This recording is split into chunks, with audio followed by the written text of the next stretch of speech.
is going on? Welcome to episode 41 of the Nintendo Powercast. I'm your host, N64 Josh, and my co-host on this one is Captain Logan. How you doing, buddy? Oh, so good. How are you doing? I'm doing good, man. I'm doing good. You filled in last minute because my guest for tonight just messaged me like a half hour before the show started and said, "Bro, I'm really sick," and I was like, "Oh, okay." Then let me see who's busy. You guys are probably going to be wondering, where's Hate Zero? He's no longer going to be a co-host. We're still friends. He put it best. We had creative difference. He's creative, or I'm creative. He's different. So, but keep following his Twitter. He's hopefully going to have something in the works very soon. So follow his Twitter and make sure to send him lots of love.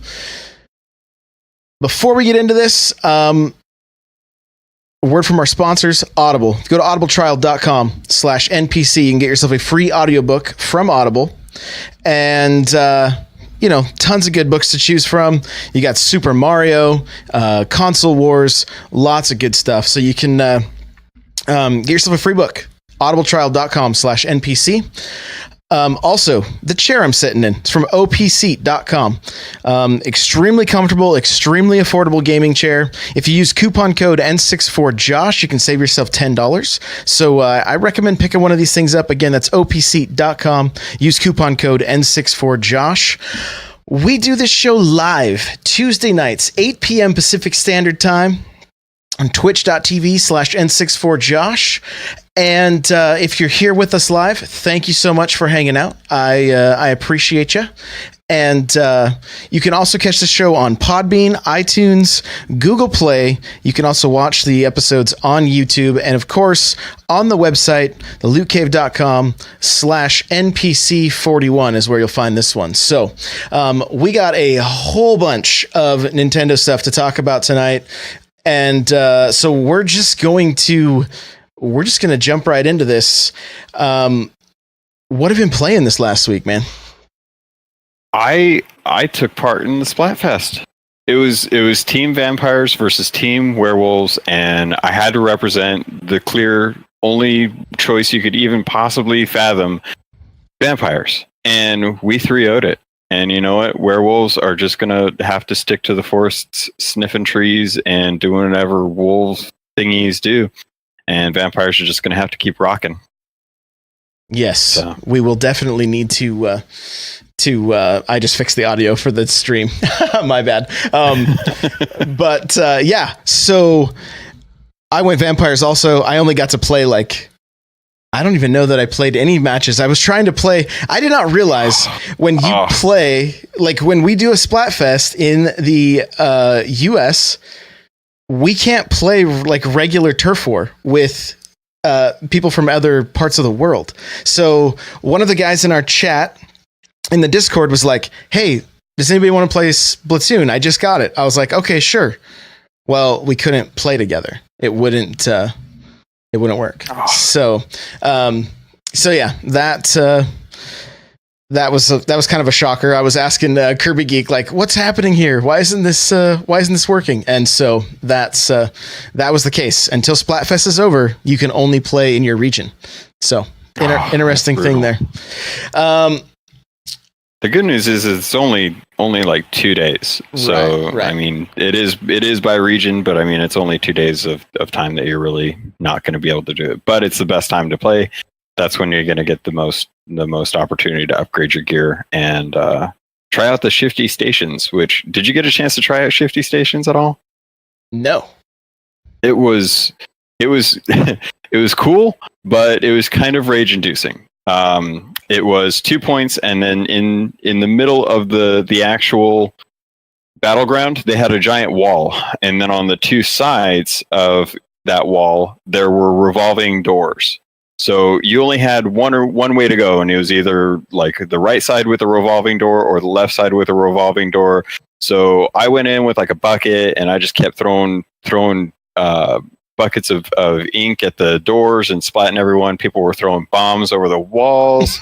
They were just, it was just pure chaos. But the wall was transparent, so you could kind of tell like where people were going to go to, and it was interesting. But I love it because they keep changing that actual arena. So every Splatfest, you're actually getting a little bit of a toss up between like the two that they change every few hours, and then the Shifty Station, which keeps changing each time they do one of these Splatfests. And it's nice because it always kind of throws you off. You're never quite sure like what it's going to be each Splatfest or how it's going to work out. And I think it's really fun. I think it's a good way to kind of test out some of these new levels that they're putting into the game.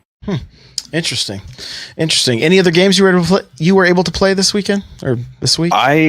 I've been really wanting to like dig into my SNES Classic, and I just have not. Oh, you know what? I didn't get into my SNES Classic, but I finally got all 120 shrines in Legend of Zelda Breath of the Wild. Oh, I saw that tweet, man. Good, congrats on that. Thank you. It's kind of crazy, and if not for the guide, I probably would have never found that last one, because I knew there was two. There was one in Kakariko Village, and then there was a one right in Ganon's Castle that I had to get. And I got those two, and I had one left, and I could not for the life of me find it. So I literally spent probably about 5 to 10 minutes just like looking at the Switch, looking at the map, looking at the Switch, looking at the map. Okay, I got those 3, and I got those 3. I got those 4, and I got those 4. And it finally I found it, and it was like deep down crevice, and I got it. It was a great shrine. And then they're like, "Oh yeah, now go to the Forgotten Temple." And I'm like, "Oh gosh, all right." But that was cool. It was nice to get the gear from that. I did not realize there's gear from that. If that's a spoiler, I'm sorry.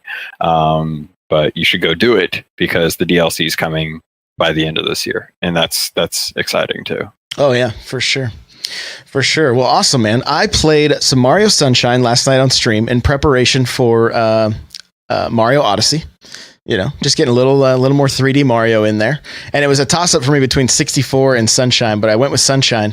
I got stuck for a while and realized that, well, I hadn't unlocked something yet, but the game doesn't give you any kind of indicator whatsoever. So, like, I looked all through the level. I was asking you guys in chat, like, how do I do this?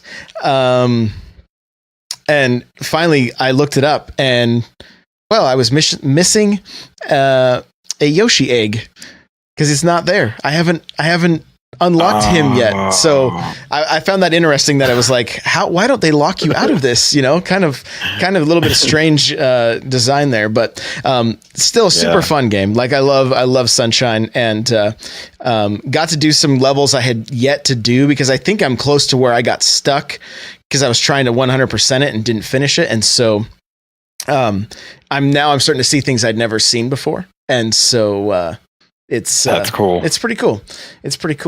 So the other game I've played, are you ready for this? Tuhu Kabuto V Burst Battle. How about that? I think I said it correctly. I have a review for that game later. I played it as long as I had to review it, and wow, not good.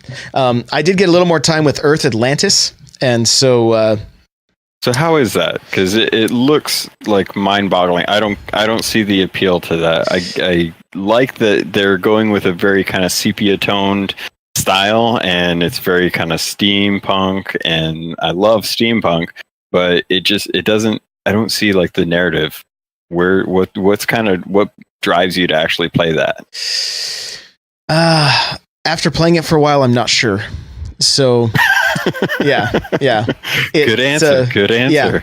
I mean, I have a review for it a little bit later, but it doesn't have a lot of lasting appeal. Like I kind of was hoping it would when we talked about it last week, but it really doesn't. So, and then of course I played a little bit of Destiny 2, but not much. I've been remodeling my house, so that's been a chore there. So I've been between like just trying to knock out videos as fast as I can, and then just play a little bit and stream a little bit. It's just kind of been like just go. So any pickups for you this last week? Any games you picked up? I was real tempted to pick up a couple games, and I'm holding off because I know if I start anything right now, it's going to get pushed right back to the backlog, and I've already got a mounting backlog as it is because Mario's coming out. I mean, we're like 10 days away. I know, dude. And I just can't even think of any other game right now other than Mario Odyssey. It's going to be amazing. Yeah. And speaking of,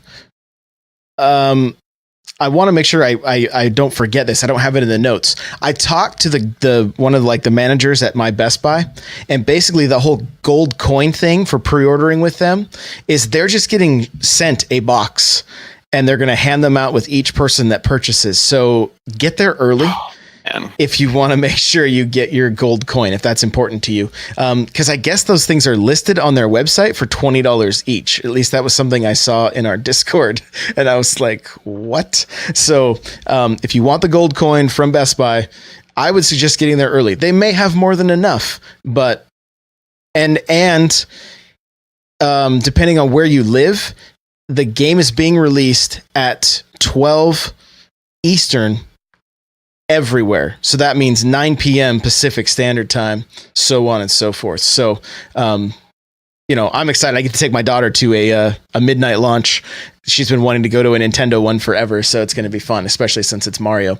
And the only game she's ever beat, as far as I know, is Mario 3D World on the on the Wii U. So, kind of cool. And see, the thing that bugs me about that coin too is when they announced the game, they had pre-orders available shortly after, and my pre-order didn't actually, like, there was no retroactive coin opt-in for people that pre-ordered it. So I actually had to cancel my pre-order with Best Buy and then re-pre-order it with them just to get the guarantee for the coin. Okay, so I asked the guy that. He's like, no, we're giving them out with everybody that gets the game, no matter what, whether you pre-ordered it before we announced it or not. That's why they say you're just getting a big box. So anyway, that at least you guaranteed yourself for sure. I don't know if you ordered it just to have it delivered or if you were going to go and pick it up in store, but if it's in store, they're supposed to have a big box of coins anyway. As far as my pickups, I'm still waiting on stuff from last week. This Soul Dam game, I ordered it from, let's see, I got it at Best Buy, but they had to bring it down from Anchorage, Alaska. That was the closest store that had the game. My store did not get Tiny Barbarian, so they were bringing that over from another store. Best Buy or GameStop don't even have 88 Heroes in their system. So wow. I got that on Amazon, and Amazon's also, and they were supposed to be here today, but it got a delay. And then Sinmora, the side-scrolling Cinemora. Yeah, Cinemora. It's coming with 88 Heroes, and that got delayed. I mean, I pre-ordered that game before it launched, and I'm just now getting it. And so I checked it. I checked eBay to see, like, is this thing like really rare? Is it? No, there's people sitting on hundreds of copies of that game selling them for $30 each. So I'm like, I don't know what's going on. These aren't in stores, so they're not even showing up in some major retailers' SKUs. It's quite strange. And I've been looking. There's supposed to be a game coming out on the 20th of this week, actually, called Siberia 1 on Nintendo's website. It says it's available for a physical release. I clicked all the links that they offer. There's nothing there. I can see a physical copy of Siberia 3 on PS4 and Xbox One, and I'm assuming that's a pre-order possibly. It's only a $10 game, so I was kind of, I don't know anything about this, but I'm just on the hunt for the physical copies, right? So I wonder if they're doing a thing where it's like what's the game, Axiom Verge, that it's out digitally, but there's a physical release that's coming later. That could be the case.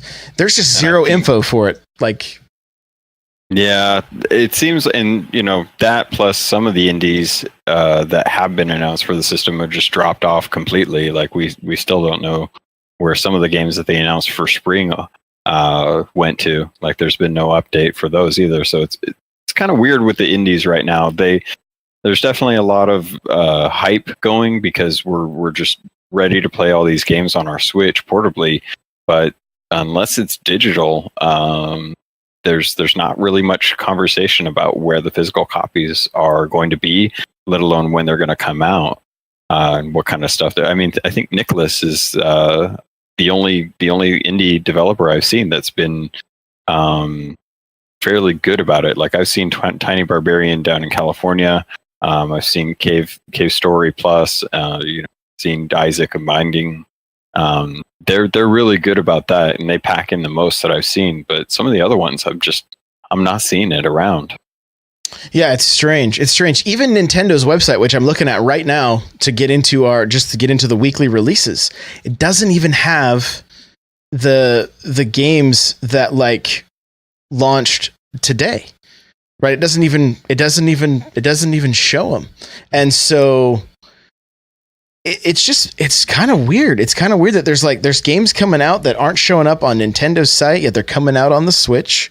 There's games that are showing like a physical copy there's no physical copy to be found.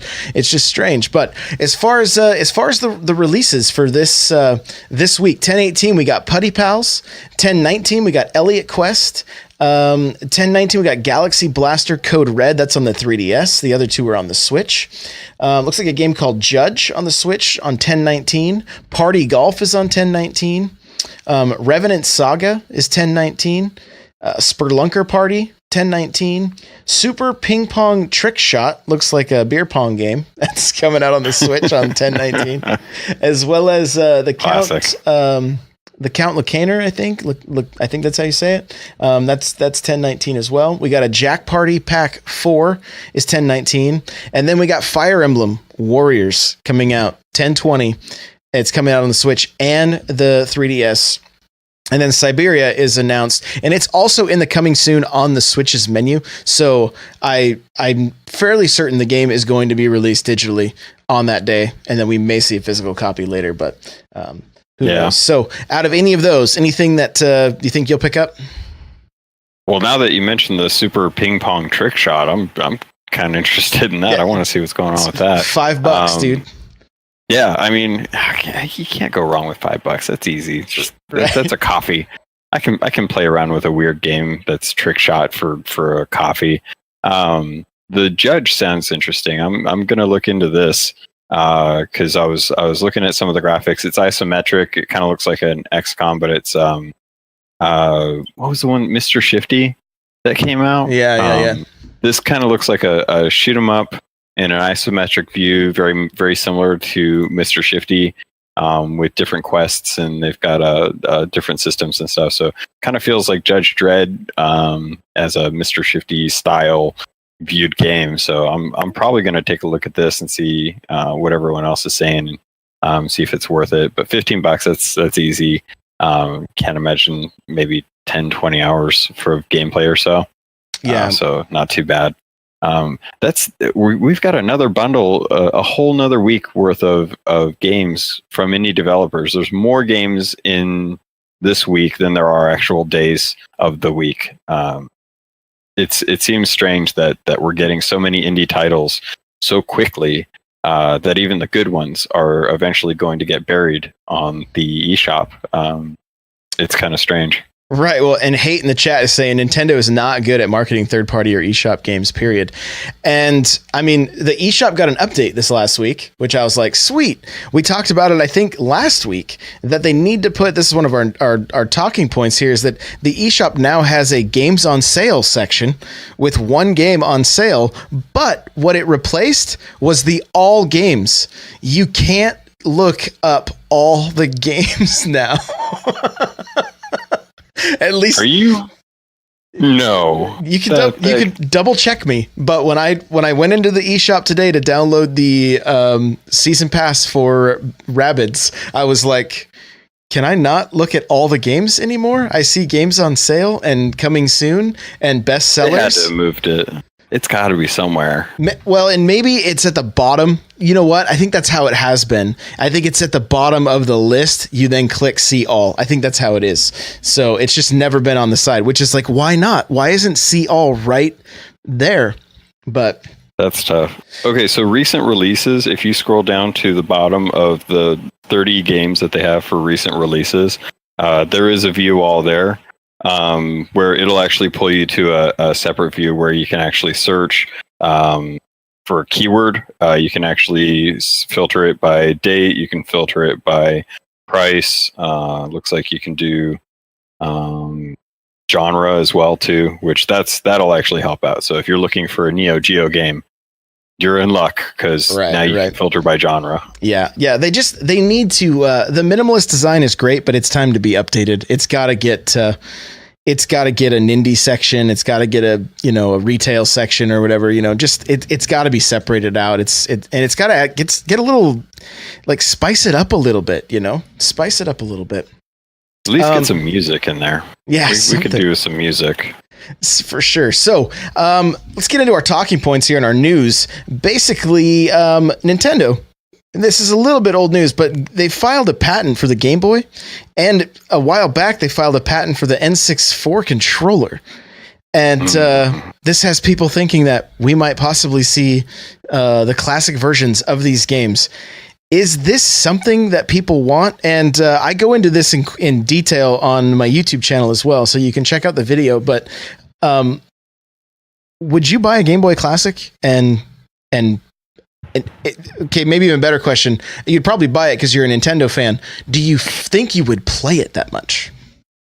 With the Nintendo Classic, or with the Game Boy Classic, I personally probably wouldn't because I was never a handheld guy. I was always a very at-home console guy. But there are definitely people who are just addicted to the handheld side of things, and it would definitely be worth it. And I was thinking a while ago with another podcast when they were talking about this, and the thing that would make a Super Game Boy or a Game Boy Classic Mini awesome, well, they didn't even have to do it mini, but if they had a backlit screen, obviously, a lithium-ion battery, and it charged by USB-C, so you could dock it into your Switch, or you could use the adapters from that. But I can't even remember how many games there were for that library, but there's some really good games on there, and I think if they made it, it would sell. I would probably pick one up just to have as memorabilia and to try out some of the games that I didn't. But there's definitely perfectly good Metroid games. There's good Wario games. There's good Yoshi games, Mario, Zelda. There's plenty of titles to put on one of those. Yeah, just the simple controls and everything. It works. It's fun. I just can't imagine adding the battery and everything. It seems like it would not be cheap. Hate said I want the Game Boy to plug into the TV or not at all. In which I can understand that. Yeah. Destinot does point out that doesn't Nintendo periodically file patents so people just don't copy their designs, and that is also true. So. This has a little precedent though, because shortly after they repatented the NES controller and then the Super NES controller and now the N64, there have been classic minis following suit.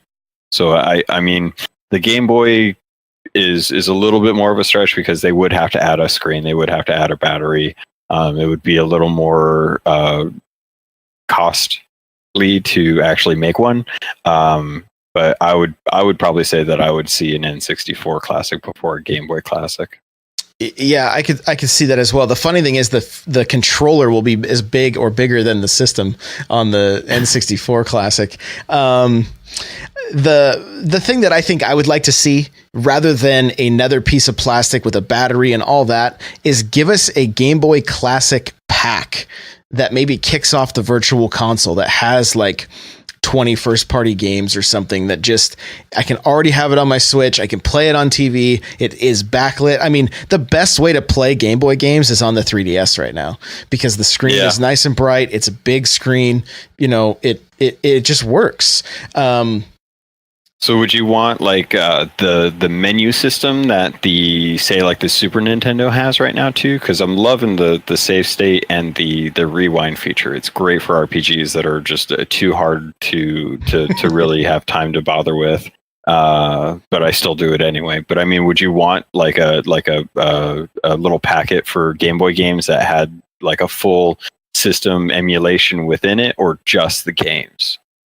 I think like the full package, where it was like kind of like the Namco museum that we have right now, where it's like you can go in and see a handful of games, pick which one you want, maybe see the Mario sprite from like Super Mario World or Super Mario Land 2, with the little rabbit ears jumping around and hitting the blocks, that kind of thing. Like, I don't know. I think it would be. I think that would be a better way to go. But I mean, who knows? The thing would sell because we love buying plastic that has the Nintendo label on it, right? I mean, that's just the way it is.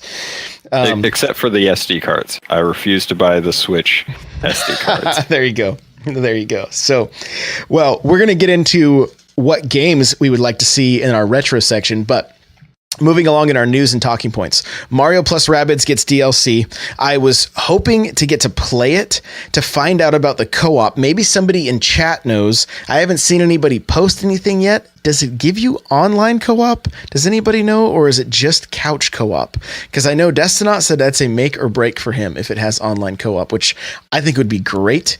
So maybe somebody in the chat can let us know. Did you pick up Rabbids and did you pick up the DLC?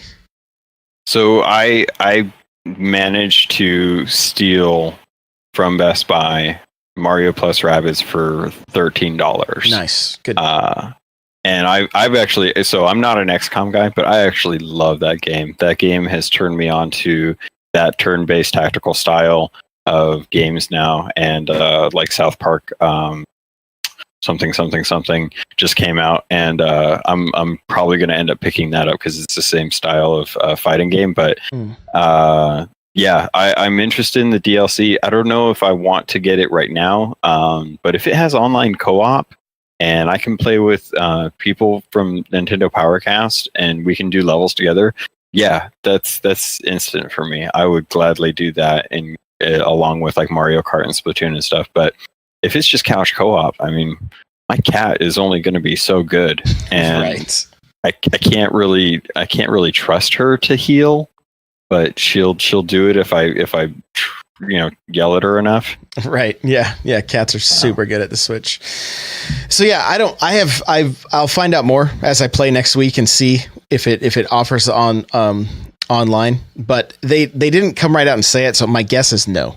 That's just my initial guess is that no, it does not. But moving right along, we have Doom, LA Noire, and Skyrim all coming out within a week of each other.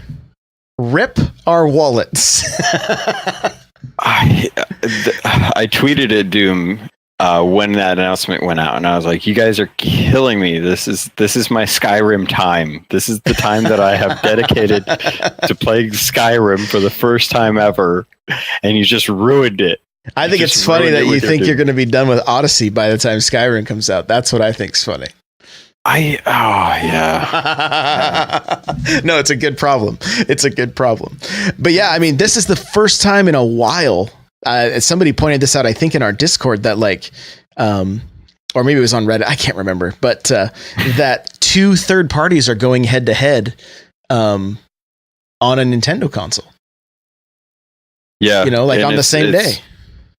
They're big companies too. Yeah. I mean, we're not talking just like a couple like mid-range game publishers or anything. Like these are like, I mean, the only thing that would beat this is if Rockstar was just like, oh hey, once you're done with LA Noire, get ready to jump into Grand Theft Auto 5 because that's coming top of 2018, right in line with Wolfenstein 2. I mean, there's just it's so amazing. I can't remember the last time Nintendo had these big kind of publishers really just jumping on a system, being like, "Look, yeah, there are a couple old games, but we can get these things over here. It'll play well, and people want it portable, and it's going to sell systems to have those publishers on it." Yeah, Hate says Bethesda's competing with themselves almost. And it's no joke. It's no joke. But I'm so excited to have a first-person shooter that's of the caliber of Doom to be able to go and play like PvP. Like it's gonna be great. I'm really looking forward to it. And I've never played LA Noire and Skyrim. I beat the story, but had an autosave screw up my game. Somebody started a new game and then the autosave erased a bunch of stuff, and so I gave up at a certain point. So even jumping back into that will be kind of fun.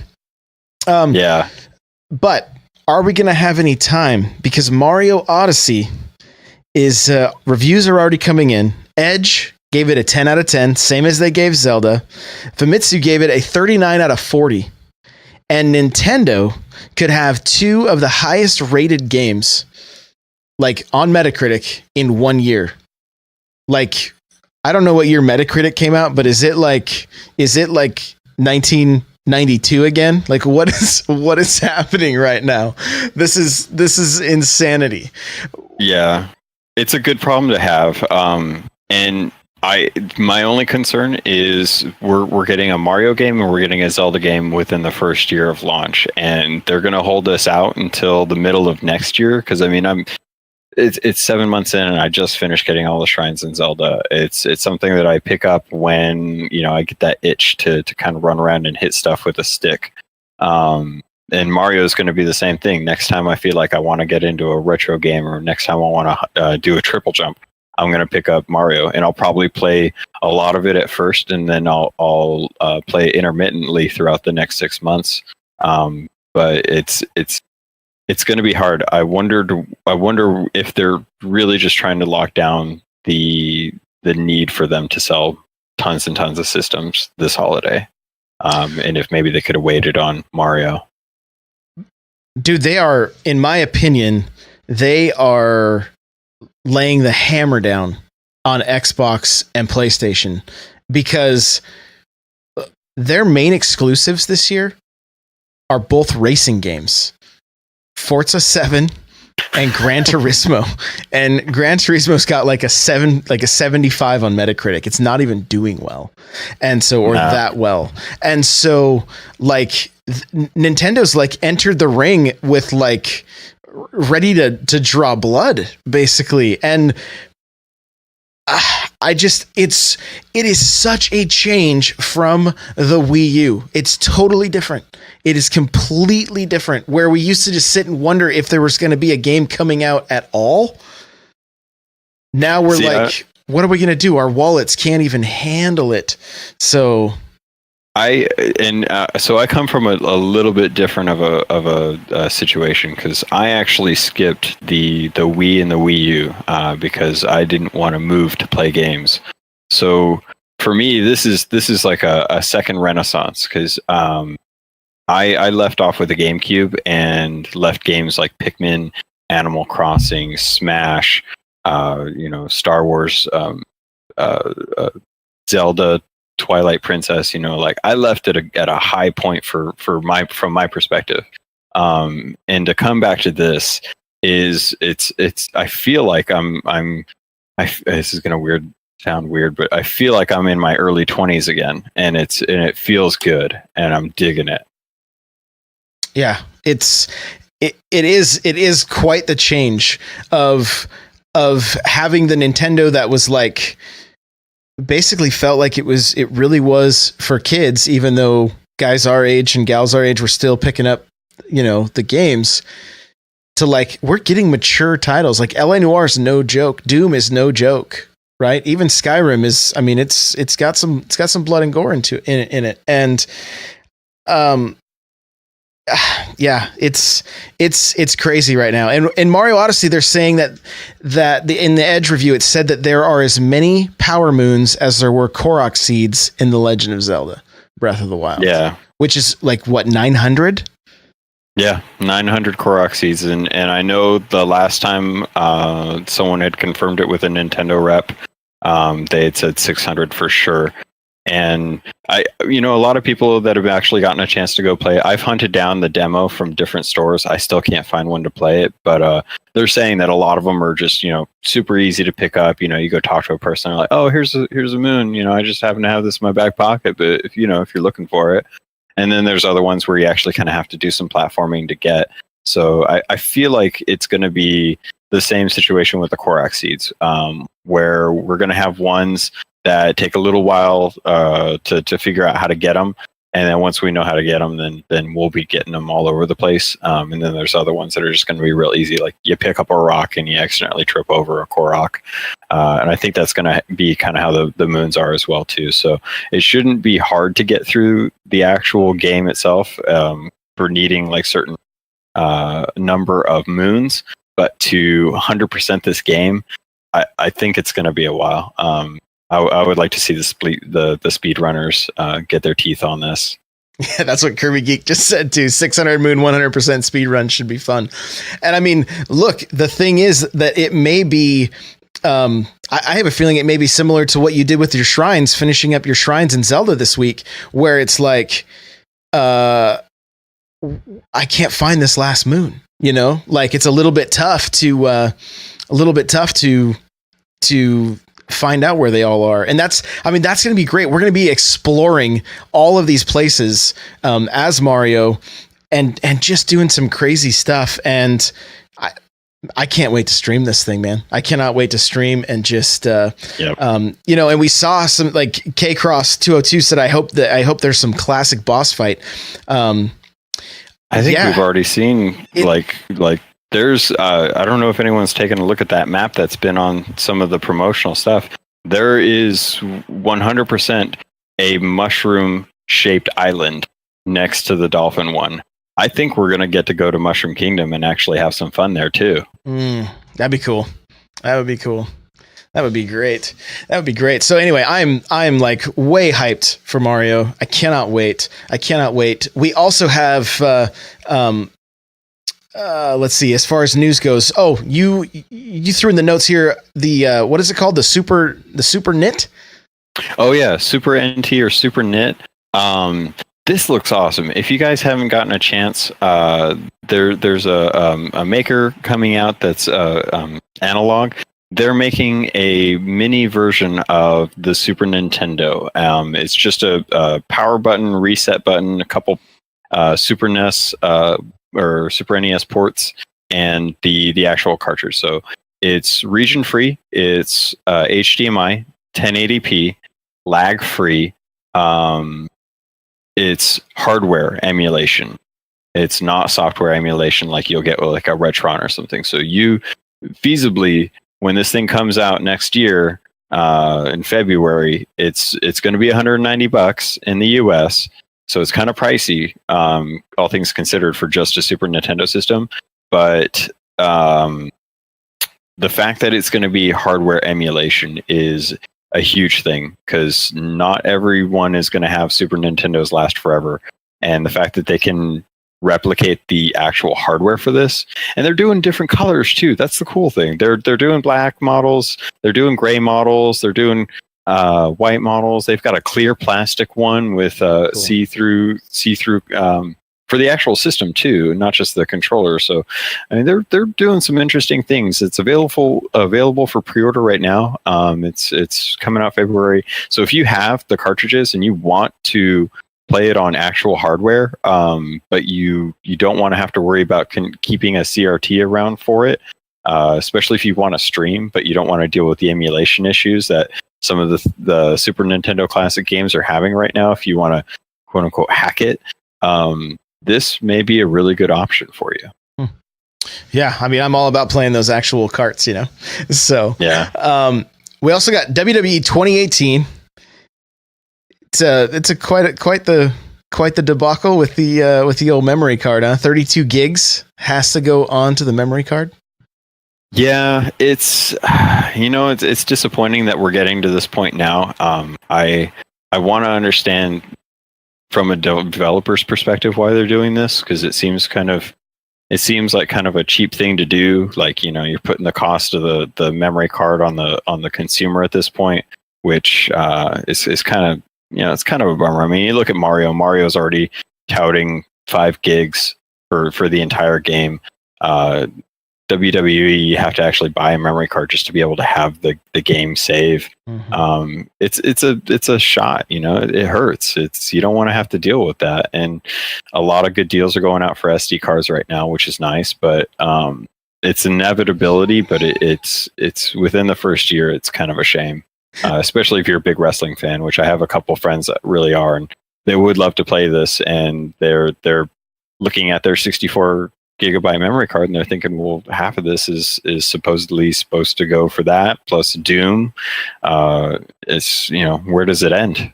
How are we supposed to play these games unless we have 128 gigabyte SD cards? Yeah, for sure. Hate says, I don't want to hear this, Logan. You gave me so much grief for this.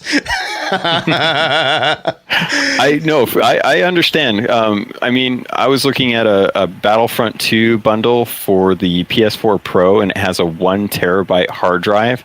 And I kept thinking to myself, have we gotten to the point where we need terabytes for video games? Is that a thing? Like, we need terabytes. I have 3 terabytes on both of my Xbox Ones, the one in my living room and the one in my office. I'm sorry, okay, 2.5 terabytes on each one.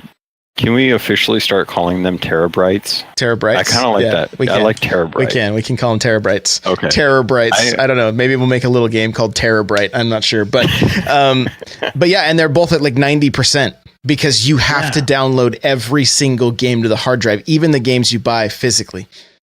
Yeah, and I get that. See, I get that a lot of it is language and voice, sound files. Sound files are huge. That stuff, to record a lot of voice dialogue, you need to have good quality audio files, and those are big.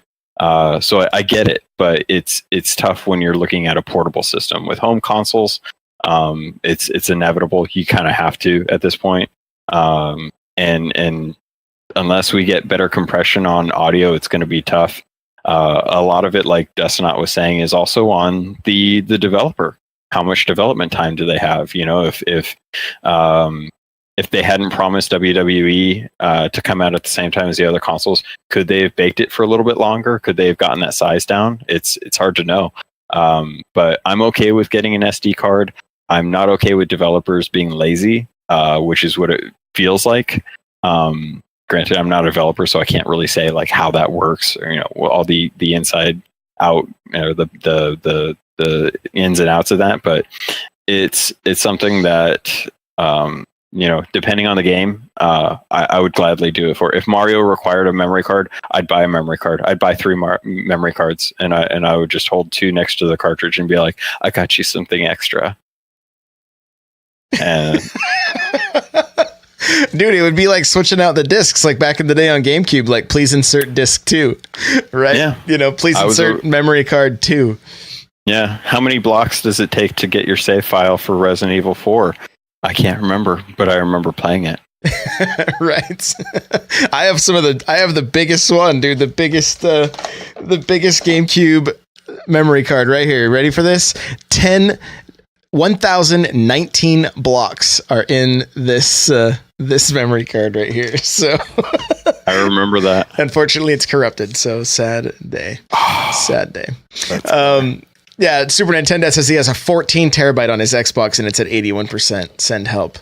Oh my gosh. But then Destinot points out people need to go pay Factor 5. Like, get that company back together and have them start compressing stuff. And I mean, those guys did amazing things on the GameCube, on the Nintendo 64, even the Super Nintendo. They did amazing things, amazing work. Those guys were geniuses. Like, I would love to see what they could do. And maybe Nintendo needs to help the developers understand better how to optimize for this system.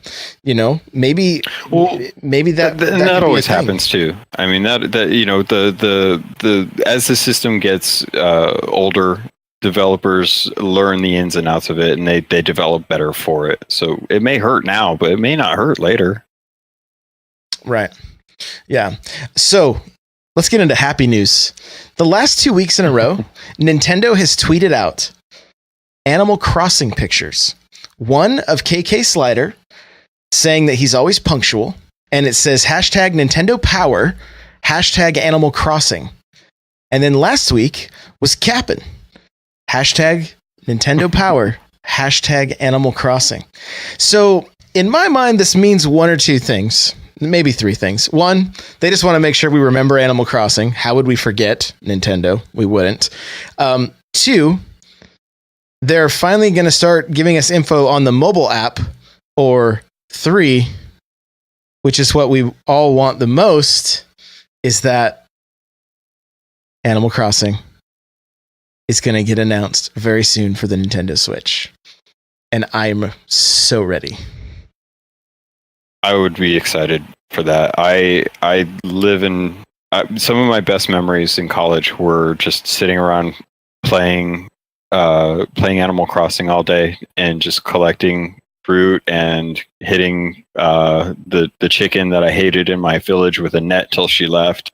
And no, she was rude. She deserved it. She was very rude to me. She did not welcome me or send me any letters on my birthday. I will never forget her. She deserved to leave. But it had NES games on it. It had NES games, and it had a card reader. And Nook was a shyster. But Game Boy Island. Oh yeah, the Game Boy Island was the only way that I could go to class. I had to have the Island on my Game Boy Advance so that I could go to class. And you could put those Nintendo games on the Game Boy Advance. Oh yeah, and pinball was on there all the time. I loved me some NES pinball. It was so good, and that was the only way I could play them too. But yeah, if they come out with an Animal Crossing for the Switch, it will be the replacement for Stardew Valley for most people, I can imagine. And if they do a dual launch where they're just like, hey, we're just gonna, everything in the kitchen sink. Here's Animal Crossing for the Switch, and here's the companion app for your smartphone, so you can take a look and see what Nook is selling today and sell off stuff in your inventory and have fun. It'll sync up when you get back home or you connect to the Wi-Fi, and that's all just like, they're like, hey, that thing that you wanted to pay $20 for, this is part of it. And they're like, congratulations, we figured out cloud. That would be awesome. I have just two words: stock market. If I was able to check morning and afternoon prices on my phone from the app without having to fire up the game, well, we'd all be millionaires in our Animal Crossing village. That's all I'm going to say right there. Like, my mind's literally blowing as I speak these words. Like, I would love that, dude. If I could check the stock prices and what if Nook has moved into like an Amazon type store where you have to check his goods on the app. You can't even buy them physically. It's just like online shopping, but I can just imagine like a little drone coming in and dropping your present down at your feet in Animal Crossing, and the little drone just goes off, and it's not even a drone, it's just Lakitu, and he's got his little fishing rod, and he's just like, hey, did you order this from Nook? Right. Cool. Here you go. It'll be like Nookazon or something. So it's like Amazon, but Nookazon. Man. Yeah. Just trademark that right now. Right. I should stop the stream. Trademark Nookazon. Definitely. Super Nintendo says I can see Animal Crossing coming out March 2018. I really hope that's the case. I honestly hope that's the case, because one of my favorite things is summertime, sitting outside by the fire. My wife will have her DS out. My daughters will be playing, and the four of us will just be sitting around the fire playing. And even my one of my sons plays it periodically. He's not too into it now, and I don't blame him. But I love that. I love it. I absolutely love it. So I hope it's out before summertime. That's all. This just descended into fan fiction. This is what happens when Animal Crossing fans talk. Oh, we've just barely opened this can of worms. Believe me, we could go forever. So I want to hit the reviews real quick, and then we will get into our retro questions. So Earth Atlantis, I have changed my score from last week down to a 5. I really tried hard to get into this game. It looks really nice, but there's just not that lasting appeal there. There's just not enough substance. There's just not enough content to it, unfortunately. It looks pretty. It kind of plays like those older games we mentioned last week, like Gradius and Life Force, but without the reason to just keep going. Like it's just kind of blah. Hate says more like a 3 or a shell no, don't buy. So yeah. So anyway, who is this marketed to then? I mean, they wanted it out for a reason. You know, they put their love into it. So who would you recommend this to? Like what demographic? Honestly, it kind of has like a mobile game feel to it.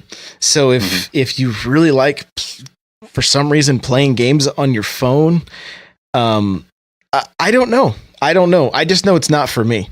I know it's not for me. And it does look really pretty. The game plays just fine, controls good. But I don't feel there's without any kind of story or anything like that. It's just like there's like a boss and you kind of fight it, and it's just there's not. I don't know. It just doesn't hold up to today's standards, I don't think. See, this kind of falls in line with the whole like Tumbleseed game, because that was a game it was an indie game, but there wasn't much narrative. You had one point, you started here and you ended there, and it was really hard, and that's kind of what drove it. But it feels like some of the indie titles that we're getting are kind of like that, where it's just like, hey, you know, we built a game and we made it look really cool. There's not much story, so it's right up the old NES alley. Yeah, but it just doesn't have the charm. It doesn't have the charm. That's so you asked who it's for. Hate said Pirates, Old Captains. K-Cross says for 2,000 Leagues Under the Sea. You know, I don't know. James Cameron. Yeah, maybe. Yeah, add some Abyss in there would be good to go. The next one that I reviewed, and you can find this on my YouTube channel if you want to see the gameplay, but is Tahuhu Kabuto V Burst Battle. I gave it a 5.5. I would say avoid this game. It tried really hard to be like a mashup of games that it just did not. Neither of them panned out. From my understanding, at one point it was a bullet hell game, and then they along the way, like I watched an evolution of the series, and then at one point they had a fighting game which looked great. It was like a Street Fighter kind of style. This is essentially a third person fighting game, but with you're fighting with your magic, and if you get close enough to the person, then you do a melee attack. It does not work. It actually looks like Mode 7. If you guys watched my video, the way the board moves around your character, like you don't really move your character around the board. It looks like the board's moving instead of vice versa, like Mario Kart, you know, on the SNES. And so, yeah, it like there's the art style is a little bit strange.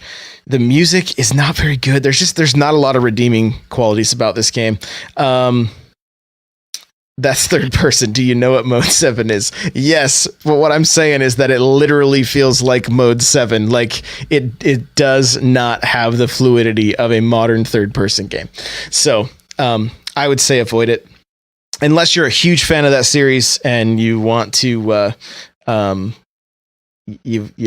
you just want to have the game in your collection, then there you go. But otherwise, it ain't worth it. Kirby Geek asked better than the Troll and I didn't open the Troll and I, so I don't know. So do you think this is going to be like a continuing like thread for indies? I mean, when the Switch first started, I remember like the Vroom game, the girl on a broomstick one, like that was like an obvious like, hey, don't pick this up. But I mean, we had really good indie games coming out. We had the Shovel Knight ported over, Fast RMX, I Am Setsuna, which I know don't get into it, but Blaster Master Zero came out. Boys was ported. We had a bunch of Neo Geo. Really pretty decent games for the launch. And now we're seeing a lot of stuff that really isn't. It does start to kind of feel like it's getting close to that kind of Steam shovelware quality. I mean, when do we just say no? I mean, do we just kind of ignore it and move on and not buy them and wait for better quality games and praise those, or are we just going to be overrun by some of these indies that are kind of half-hearted titles out there? In the case of this burst battle, like I feel like I don't feel like this was something that was just kind of phoned in. I feel like they were really hoping it would be, and I've read a few like reviews. I've watched some other videos, and some people like are into this. Like they're like, oh, this is really cool. I played I got into one online match, took forever, one online match. And I'm like, how long has this person been playing this game? Like, why are they this good at it already? How could they play it this long to get this good at it is what I was really asking myself. And, so there's going to be some people that these games are for. And this isn't just like, I don't believe it's just like a run of the mill, like, indie title. I mean, we're talking about, like, physical release. The company's been around since I believe the 90s is where a lot of these, and they were mostly PC games. But so they've got some lineage behind them. I mean, they've been making games for a while. So yeah, why would this one be so subpar? Or maybe this is their par. So my understanding, it's one guy, and I jokingly said, is this the one guy in the company that they're like, hey, you drive everyone crazy, so will you just go back in that office there and make your own game, and you just do what you want and we'll release it? I don't know if that's the case, but like that's kind of what it felt like. The other thing it felt like is this guy was trying to take a risk on this game and create something that was unique and different and a mashup, and instead of it being a home run, he struck out, and that's going to happen. But I feel like, honestly, if they had stayed with a bullet hell style game, but made it third person and had waves of enemies coming at you while you threw those attacks, that would have been a much more fun game. And if the enemies got close, you could melee attack. I think that would have been instead, you've got these little girls that look like they're ready for a slumber party, just running around like, I had to modify the controls so I didn't have to take my thumbs off of the stick so that I could see where they were running, because you move the camera. You said this was one guy in a basement making this alone. From my understanding, it is one guy. But okay. Have we checked his background? I think it's been the same guy. I love the chat right now. Super Nintendo sounds like Josh's kind of game. Oh my gosh. I'm not even going to... The comments I've got on my review video, I had to just delete them. They were so horrible. I could not believe the things I was reading. Buying this game gets you on a list. About the game or about the content? About the, like, anyway, I don't even want to get into it. It was just terrible. Okay. It was terrible. But let's get into our retro games here. So what Game Boy games, if there was a Game Boy Classic, would you like to see? I want to see the Legend of Zelda Link's Awakening DX with a special dungeon. If that gets into a weird territory, because would they do color? Would they do color? Because I can understand just a basic Game Boy, but I would want them to put color games on there as well. And I'd want Pokemon Yellow, and I'd want Link's Awakening DX. Those are like two musts. Right. And Tetris. I mean, you got to have Tetris. But some of the Super Mario Land games are so good. So I'd probably say Super Mario Land 2 for sure. And then Pokemon Yellow and Zelda DX. Yeah, so Super Nintendo says Revenge of the Gator, hates his Mario Land. And And he says another game that I'm afraid if I try to read that, I'm going to end up saying something inappropriate. So I'm going to avoid it. Boktai? Boktai? So, that's one I haven't heard of. Yeah, neither have I. Super Nintendo says he wants it to come with a built-in Game Boy camera. Destinaut says Pipe Dream. Yeah. So I can see that. That'd be a good one. Kirby Geek says, I think they will force everyone to complete a few levels of Tetris to unlock the other games. So as far as Game Boy titles for me, of course, you got to have Pokemon, right? You've got to have Tetris. Tetris is an absolute must. Dr. Mario is great on that system. Surprisingly, but we already have Dr. Mario. Well, let's just keep it going. Okay. So, yeah, Super Nintendo says Alleyway, absolutely. There's a really fun puzzle game called Quarth. Solar Striker is not a stellar game, but it was still pretty fun for the Game Boy. This is going to be old school, guys, but Prince of Persia was awesome on the Game Boy. The original Prince of Persia game. Very fun. Gargoyle's Quest is also very good. The Super Mario Lands, of course. Metroid 2, Samus Returns, again, stellar game. I've spent the most time in a Kirby game on the Game Boy. The Mega Man games were also good on Game Boy. So I mean, there is a slew of games. Destinos is so overrated. Prince of Persia was so overrated.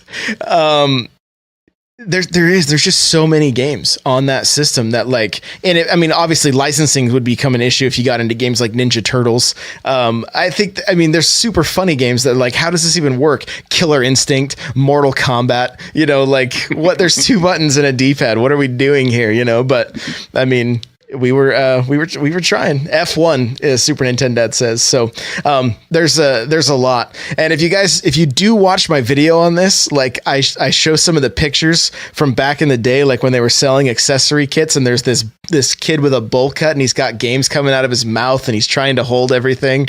And it's pretty funny. So so check that out. So how about 64 games? What's 64 games? And let's just throw licensing out the window. If we could have the games we want on that system, what would be some 64 games? And guys in the chat, I want to hear from you as well.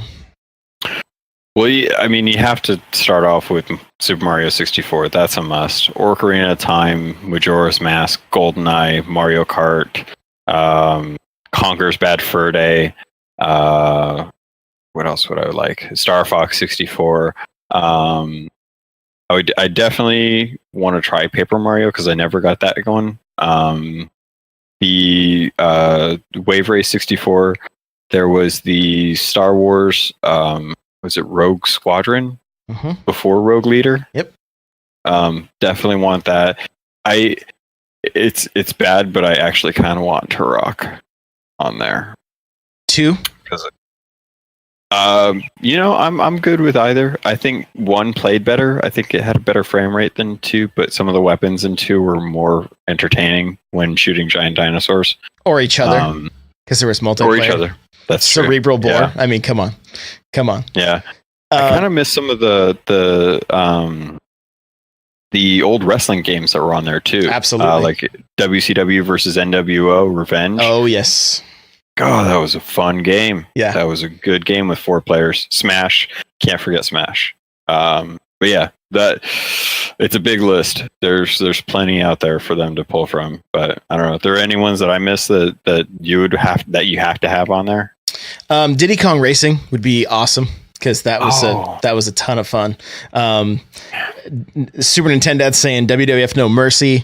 1080 snowboarding is also great. Kirby Geek says Snowboard Kids. Alka-Seltzer Teeny says Mario Party 207163. Kirby Geek, of course, says Kirby 64. We can't forget that. This isn't one that probably a lot of people would choose, but I actually played. This was when we were newly married and had very little money. And I was able to get the green Nintendo 64 that came with Donkey Kong 64. Oh. And so I would spend most Sunday afternoons. My wife would fall asleep on me on the couch, and I would just play Donkey Kong 64 for hours and played all the way through that game. basically like that. So that's how we spent most Sunday afternoons, which was great. Yeah, Kirby Geek says they can keep Donkey Kong 64. Hate says Superman 64. No one wants that, but no one wants that. Destinot made a good point too. Yes. If we're not going with licensing issues, I would love to play Star Wars Pod Racer. For sure. I dumped many hours into that pod racing game. Yep. Kirby Geeks is Banjo, which of course, I mean, you gotta have those. What was the other one? As we were saying those. Star Wars Shadows of the Empire, I believe is what it was called. That was a rough one. That was see, I liked it, but again, I was like, I just geeked out on it. Like, yeah, it's funny looking back on it. There's like 2 enemies on screen as at most because there's like it couldn't handle any more than that. Oh, Hate just nailed it, dude. Tony Hawk, the Tony Hawk 1 and 2 are both on that system, and they played great because you could use the C buttons to jump and manual and grind and all that stuff. Kirby Geeks says Harvest Moon, so there you go. There's another good one too. So we kind of touched on games. How do you think they would deal with 4 controllers? I think they'll do it. I just hope they don't. I hope they make them easy to come by. I hope it sells with at least 2, and then I hope the other ones they really mass produce them because it's $300 for an NES. The actual NES Classic controller in the NES Classic box is $300 on eBay right now. That's ridiculous. So yeah, we've seen that they can actually pump out some numbers for the SNES, but that's basically the same board with a different shell and 2 controllers. So I'm worried with the N64 Classic that it would be a lot to do to produce that, and then I kind of wonder how would they deal with like the actual controller, because there was a lot of extra stuff on that controller that's not really needed, but you kind of have to make it like the original controller. That's kind of the whole point. So what do you do with the rumble pack slot or the memory card slot, Well, you just put a memory card in it, man. I mean, what? Of course. You mean I can't play my game without having to buy a memory card? That is ridiculous. Oh, wait, we haven't had to do that for years? I forget. Hate says he hopes they fix the analog sticks. Super Nintendo says Sin and Punishment, Mischief Makers. This is kind of cool, Carnage. Though. The Spider-Man game? Yeah. Super Nintendo says, more than anything, I'd love to see a playable demo of Earthbound 64 and SimCity 64 DD. And that would be really sweet if they released something that was unreleased, just like they did with Star Fox 2, Even if it was just something like demos or something. But Kirby Geeks says Pokemon Stadium mini games. There's actually Pokemon Snap. And Power. Is it called Power League? It's a Tetris Attack variant that the levels actually spin. It's a really great game. Really great puzzle game. I don't know if you ever played Tetris Attack, but no, I played Tetris Sphere. Pokemon Puzzle League. That's what it is. So Tetris Attack is on the Super Nintendo. Look up a video. It's an extremely fun puzzle game. Extremely fun.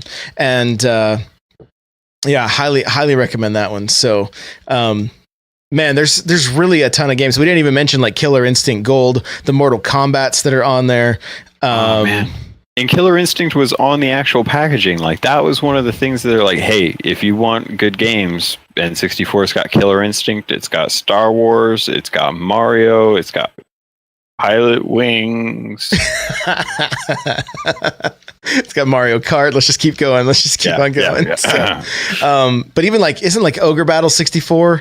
I know that's kind of a sought after game, I think. That's one everyone kind of touts as a really good game, but I didn't even cross my like hemisphere when it was out. Like I was too into like Zelda and Mario Kart games and GoldenEye and stuff then.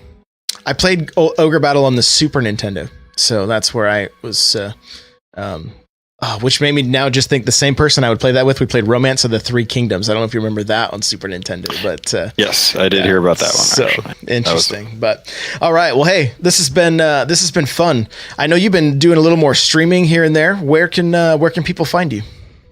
I'm pretty much everywhere. I've got it. Captain Logan, CAPT_LOGUN, because I got to be like that. Branding. But yeah, I love streaming. I'm usually doing Nintendo games, and when I'm not, I'm playing Heroes of the Storm, because that's my second love. But Twitter, just about anything you can find me on is capt_Logan. Cool. Awesome. Guys, you're going to find me on Twitter at N64Josh. We do this show live Tuesday nights, 8 p.m. Pacific Standard Time.